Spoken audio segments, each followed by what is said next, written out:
شیطان کو اللہ تعالیٰ نے پیدا کیوں کیا؟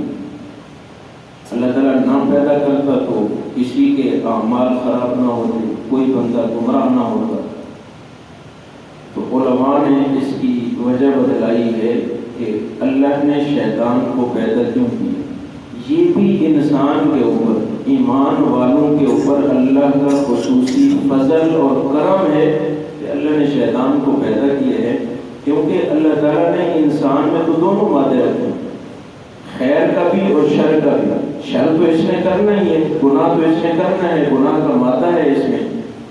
تو اللہ تعالیٰ نے انسان کو اس گناہ کے الزام سے بچانے کے لیے شیطان کو پیدا کیا کہ جب بھی کوئی ایمان والا گناہ کرتا ہے تو کہا جاتا ہے کہ شیطان نے اس سے گناہ کروایا،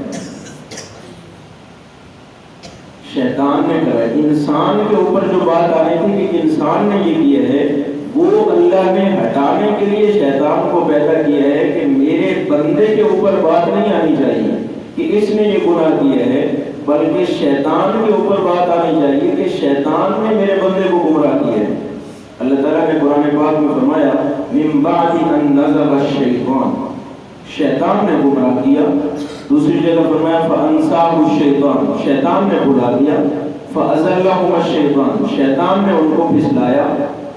تو اللہ نے بندے سے بات ہٹا لی کہ یہ میرے بندے نے کیا، بلکہ شیطان کے اوپر بات ڈال دی کہ یہ کام شیطان نے کروایا ہے۔ جیسے ایک کسی ماں کا بیٹا خراب ہو جائے تو وہ ماں کبھی بھی اپنے بیٹے کے اوپر الزام نہیں لگاتی کہ میرا بیٹا خراب ہے۔ وہ یہی کہے گی کہ اس کے دوست خراب ہیں، اس کی صحبت خراب ہے، اس کا ماحول خراب ہے، انہوں نے اس کو خراب کر دیا ہے۔